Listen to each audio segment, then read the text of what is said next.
Siapa sangka jembatan Ampera yang berada di kota Palembang ternyata tiang utara dan tiang selatannya tidak simetris.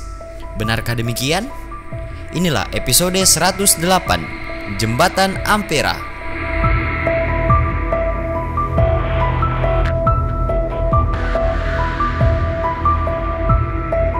Pada episode sebelumnya, kami telah membahas tentang salah satu pulau keramat yang berada di kota Palembang. Tapi tunggu dulu. Kayaknya tuh backsoundnya terlalu mengerikan ini. Kayak film-film horor. Kita ganti saja nah. Nah ini baru. Lanjut cerita bosku. Jembatan Ampera, jembatan yang menjadi landmark kota Palembang, ya ibu kota provinsi Sumatera Selatan, provinsi ke-8 yang kami kunjungi selama perjalanan berkeliling Indonesia. Tertanggal 14 Oktober 2022, kami bersama penghuni asrama, Bang Aji dan Bagus menemani kami menuju jembatan Ampera. Jarak dari tempat kami menuju jembatan Ampera kurang lebih 10 km. Hari itu benar-benar padat, begitu banyak kendaraan yang memenuhi jalan raya. Tak apa. Jarang juga di kota kami merasakan macet yang sesungguhnya. Oh ya, sekedar informasi juga, ternyata Palembang merupakan kota kedua terpadat di Pulau Sumatera setelah Medan, dan kota kelima terpadat di Indonesia. Jadi jangan heran di jam-jam pulang kantor seperti ini, pasti yang akan ditemui adalah kemacetan.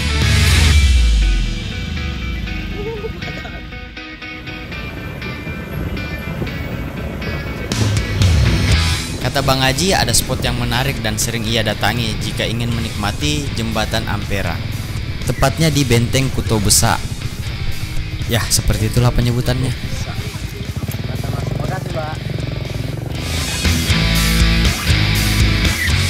Kami pun memutuskan untuk mengambil gambar hari ini di daerah Dermaga Confetti Center.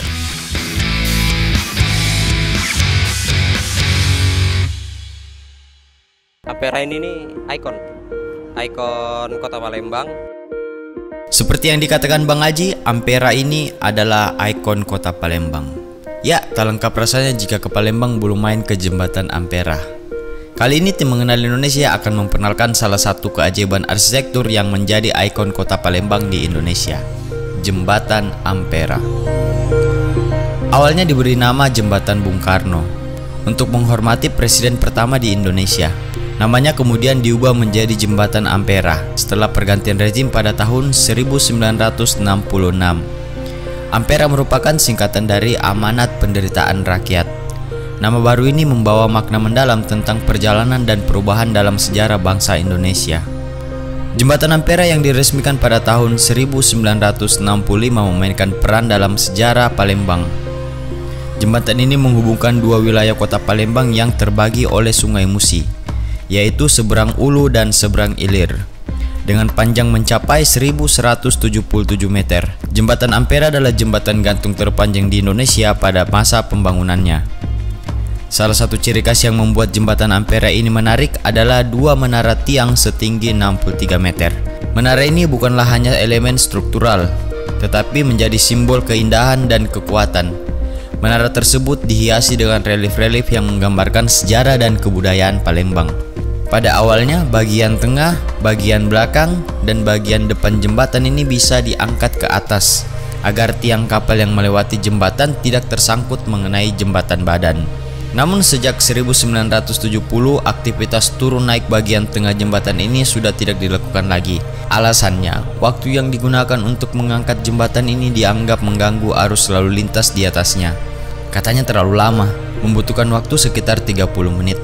Pada tahun 1990, kedua bandul pemberat di menara jembatan ini akhirnya diturunkan untuk menghindari hal-hal yang tidak diinginkan.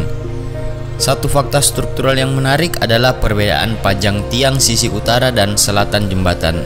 Meskipun terlihat seragam, tiang utara dan selatan sebenarnya memiliki panjang yang berbeda. Filosofi di balik perbedaan ini menggambarkan kehidupan yang tak selalu simetris. Ya, kadang bengkok, kadang miring, kadang agak-agak sedikit beda begitu. Perlu dicatat bahwa pada tahun 2018 Jembatan Ampera menjalani renovasi besar-besaran untuk memastikan keamanan dan kelangsungan fungsinya.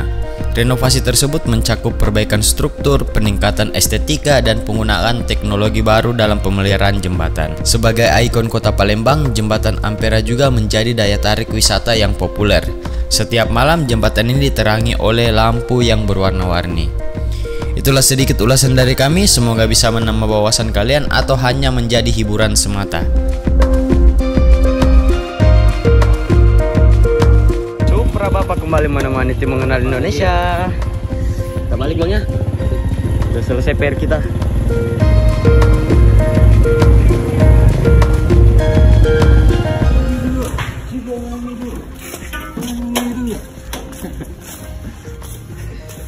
Aduh. Tolong. Jam 18.50 sudah upload video ini, korang nonton cepat deh. Keesokan harinya kami diajak Bang Aji mengunjungi pesantren yang dulu ia tempati untuk mondok dan mengabdi hingga saat ini. Kali pertama juga kami berkunjung ke pesantren selama perjalanan berkeliling Indonesia. Salah satu tujuan kami ke pesantren juga adalah untuk membantu Bang Aji mendokumentasikan kegiatan dan aktivitas di pesantren Sabilul Hasanah. Oke, selamat pagi teman-teman. Kita mau ke Pesantren Sabilul Hasanah namanya, yang terletak di Desa Purwosari, Kecamatan Sembawa, Kabupaten Banyuasin, Sumatera Selatan. Jarak dari tempat peristirahatan kami menuju pesantren kurang lebih sekitar 50 menit jika menggunakan kendaraan. Untungnya hari itu kami diberikan izin untuk nebeng mobil kendaraan operasional menuju pesantren. Saya dulu di sini 5 tahun. 5 tahun ya? Kayak alumni yang tapi nggak alumni banget. Ini kita baru sampai. Ini setengah 8. Sebenarnya kita terlambat sedikit Bang ya. Terlambat berapa menit? 10 menit. Harusnya kita bisa ambil gambar pas berbaris. Karena bangun pagi. Bangun pagi. Aduh. Harus bangun pagi ya. Ini tanggal 15 Oktober. Oh ya, sewaktu kami berada di pesantren ini kami diperbolehkan untuk berbincang-bincang bersama Gus Nuai. Beliau bukan hanya anggota keluarga dari pesantren, tetapi juga menjabat sebagai sekretaris yayasan dan kepala sekolah madrasah. Gus Nuai ini telah mengabdikan dirinya di pesantren Sabilul Hasanah sejak tahun 2003. Dengan setia mengabdi selama 21 tahun hingga saat ini. Pesantren ini telah tumbuh pesat menjadi tempat yang memberikan pendidikan agama berkualitas. Jumlah santri saat ini kurang lebih 1.500 santri. Dengan penambahan sekitar 200 santri baru setiap tahunnya. Keberhasilan pesantren Sabilul Hasanah tidak hanya terlihat dari ruang kelas, tetapi juga di panggung penghargaan. Pesantren ini pernah meraih juara umum dalam Musabah Tilawatil Kutub atau lomba membaca kitab kuning se-Sumatera Selatan. Prestasi ini menjadi bukti komitmen pesantren terhadap pembentukan karakter dan keunggulan dalam aspek keagamaan. Saya juga sempat menanyakan kepada Gus Nuai, kenapa sih harus mondok atau masuk pesantren? Santri itu kan proses pendidikan yang melatih. Selain dia dapat ilmu, tapi juga dia dapat latihan mandiri, jauh dari orang tua, mandiri. Kemudian pengamalan ibadahnya, kesehariannya, kemudian akhlaknya, perilakunya, itu kan semuanya diperhatikan kalau di pesantren itu kan. Jadi bukan cuma ngaji dapat ilmu saja, tapi juga kesehariannya itu yang lebih penting, tingkah laku, kemudian bagaimana dia menghadapi masalah itu sendiri, tidak melulu orang tua. Mau tidak mau yang namanya anak kan harus melalui proses seperti itu. Karena suatu saat dia akan hidup sendiri, tidak selalu bersama orang tuanya.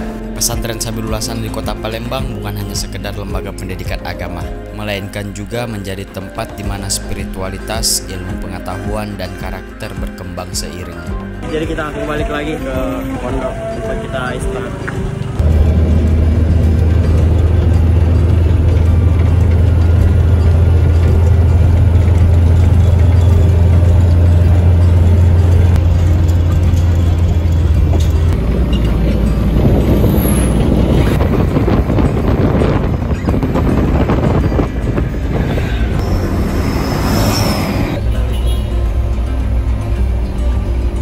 Siapa itu Bang?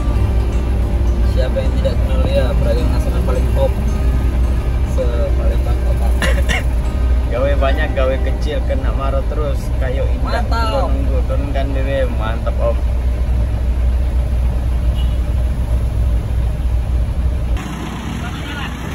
Thank you Bang. Sampai kita lah. Sampai kita.